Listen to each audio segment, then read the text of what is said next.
Mahigit 167,000 katao sa Bataan apektado ng bagyong Krising at ng habagat. Detalye ng balita mula kay Danny Kumilang, RH37. Danny, good morning.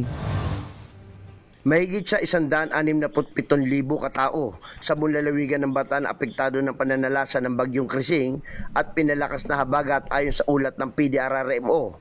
Umabot sa 44,740 pamilya o katumbas ito ng 167,078 katao ang naapektuhan. Pinakamarami sa bayan ng Hermosa na nagtala ng 15,551 pamilya o 51,266 katao. Kasunod ang Orani na may 13,302 pamilya o 52,289 katao.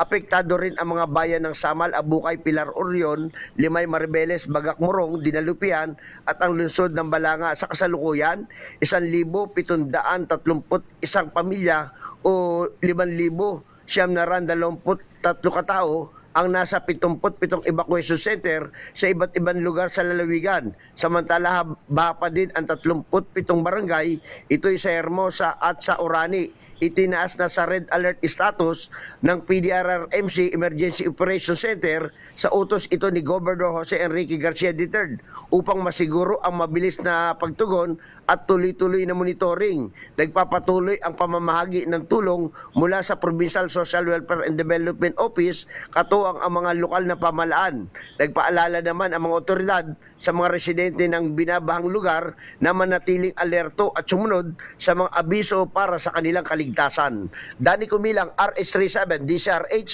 una sa Pilipinas, una sa Pilipino. Maraming salamat, Dan.